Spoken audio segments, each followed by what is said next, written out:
Hey, what's going on, everybody? This is Kentucky Vlogs, and I just wanted to give a little bit of an update to the channel and show you the dealer application. Today I'm fixing to mail out the application so that I can get approved. I should be able to get approved in about 3 weeks or so, should be. So I'm just going to show that to you now. Let me flip the camera. Alright, y'all see that? This is how thick the dealer application is, that you gotta fill all this stuff out and all this stuff. So you can see that there's a lot of stuff on that application. I would show you like each paper and stuff like that, but there's so much information on it that I don't want to show on here. But there's all kinds of information. There's the zoning requirements, what kind of business you are, like sole proprietor, LLC. There's getting the lease signed, notarized. There's like 3 or 4 papers you got to have the county clerk notarized. There's your garage liability insurance quote, your surety bond quote. You got pictures. You got to take certain pictures of your car lot, your car lot sign. You've got to have your financial statements on there, which is just like you take your bank account information and you put like how much money you have, and then you put what money's in the accounts, what money is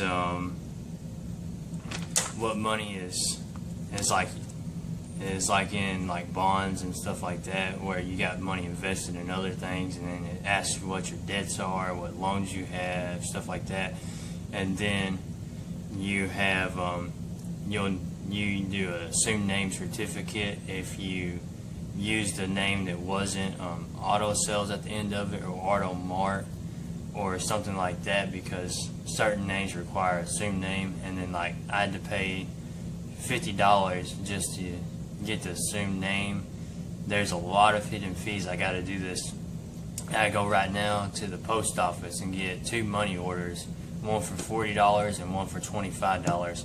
And the $40 one is the application fee that they charge, and then $25 is a background check that they charge. So I had to send that with the application. Hopefully we can get approved for this, since I'm mailing it today.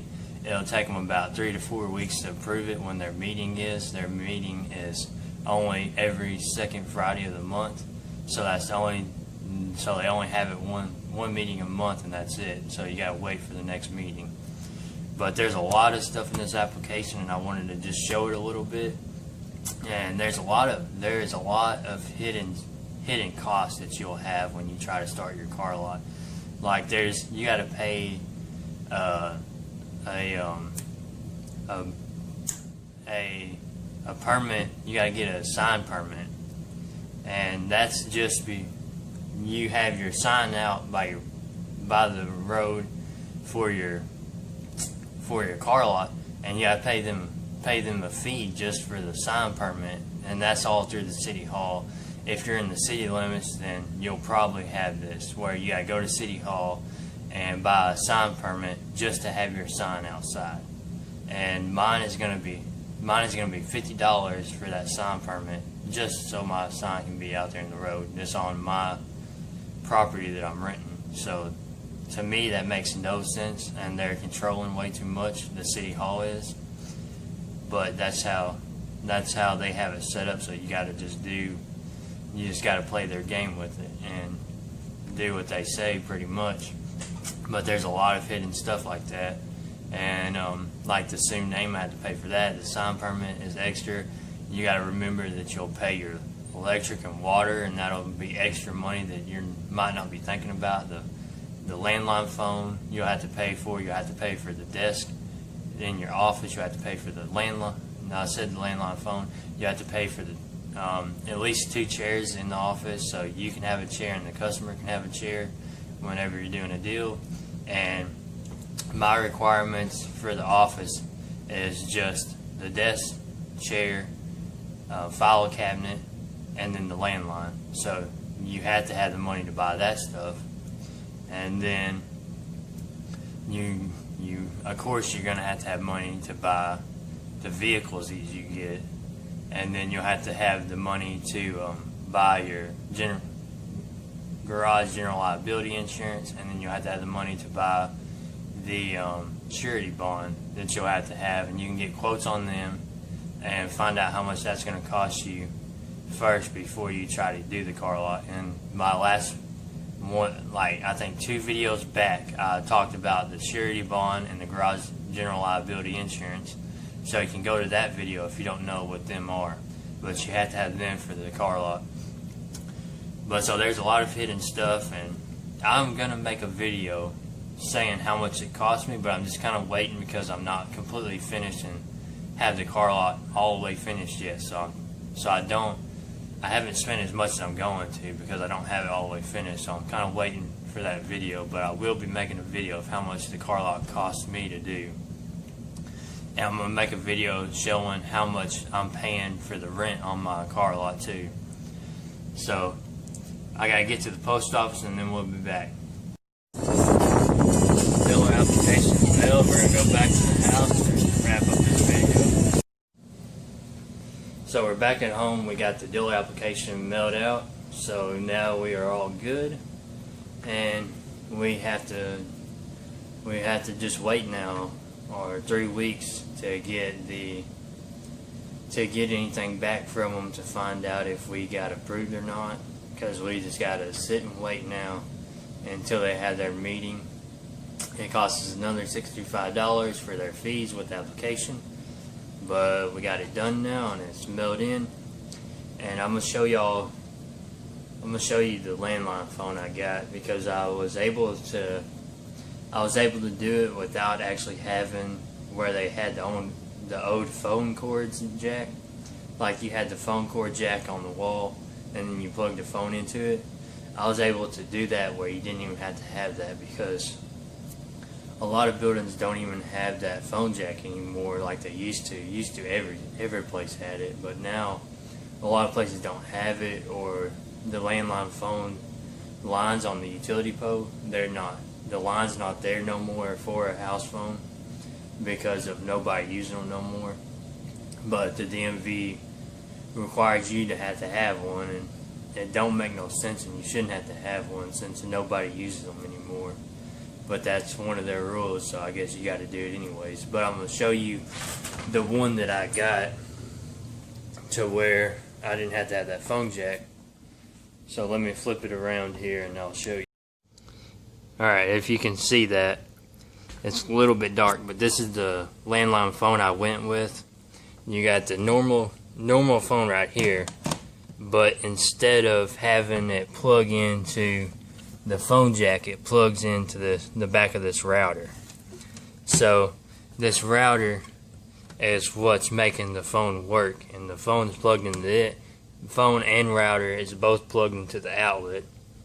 So this is $15 a month for Straight Talk, and you can do as much calling as you want. And then the router itself was $50, and then you just get a cheap phone. I think this phone was like $20 or something like that. And then you got your landline phone for, what is that, 50, 60, 70, 85 for first month of service. So about $85 right there. And you got the landline that you're required to have. I'm not sure if every state requires you, but they probably do, because a business has a business phone. So almost every state probably requires you to have one.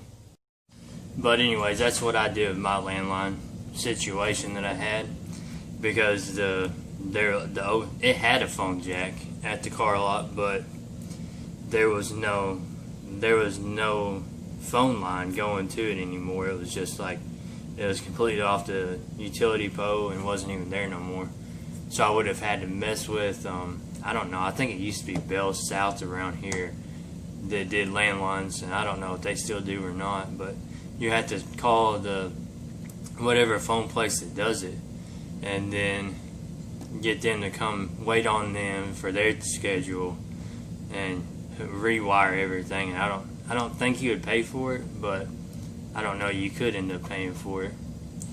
But it's a lot of trouble, and you can just get this router that I showed you and not have to mess with any of the companies on waiting forever for them to do it.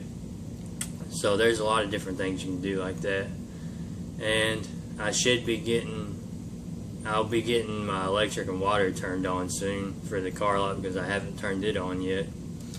And then right now we're ready to go. The only other thing I gotta do is find somebody to make me the custom business sign for outside by the road. It'll just say my dealership name, and then that's about it. I'm probably like a metal sign or something like that, but I've got to find a company that does it, because City Hall, for whatever reason, told me I couldn't use the sign that I made myself, because they've got these rules where it's got to be a professional made sign. I had a car lot before, and you just had to have a sign, that was it. They didn't have it had to be professional or nothing like that. But for some reason this town, City Hall, does, and they won't let me use the one that I already had made. So I've got to get that sign made, and then that'll be it. And I won't have nothing to do but just waiting to find out if I get the dealer license approved. So I hope you stick around with the channel. This is my update for now. I'll probably be making a video at least before the end of the week, have another one put out. So stick with the channel, subscribe to it, hit like on the video, comment down below if you want to ask any questions, and I'll answer it for you. Or if you're getting your dealer license, then comment down below and let me know, and so that we know that the other people's trying to do it too, and there might be other people that want to talk to you about it too. So comment down below if you got anything to say, and subscribe to the channel, and we'll see you on the next video.